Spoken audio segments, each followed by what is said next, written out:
dragon power, dragon teeth, dragon tail, burning dragon fire, real live wire, American dragon.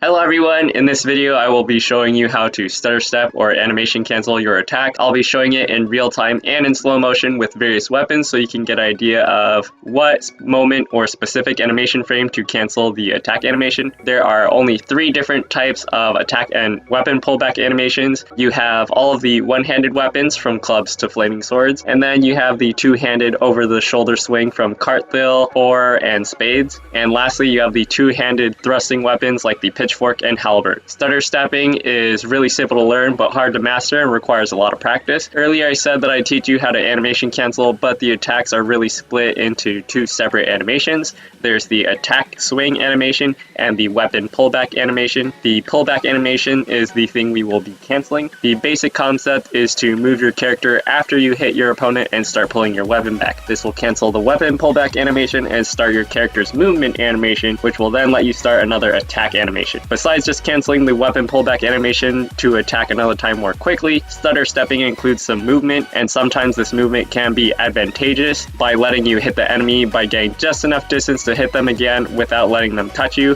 which is known as kiting. However, the movement part of stutter stepping is the part that takes the most practice, because doing it incorrectly by running too far and then having to run towards the enemy to attack them again may actually make you hit the enemy slower than you normally would, and would make you take more hits and more damage in the process. Here's an example of what regular or auto attacking looks like. Here's an example of what correct or good stutter stepping looks like. And here's an example of what incorrect or bad stutter stepping looks like. Notice the difference between the number of hits I take.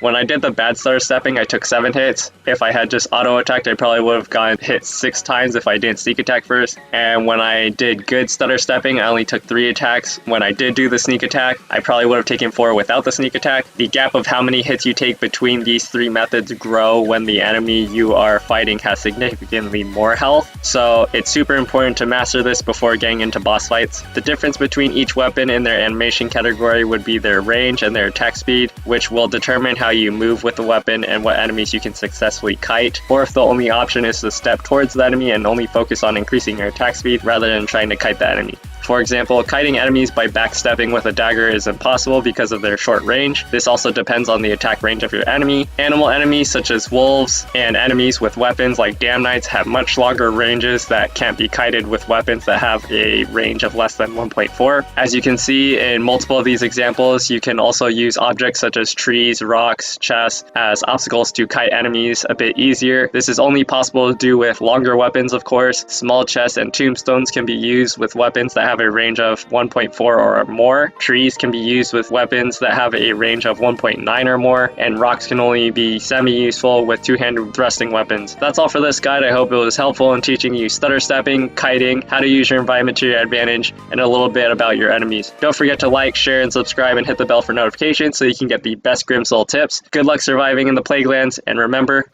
I will always love you.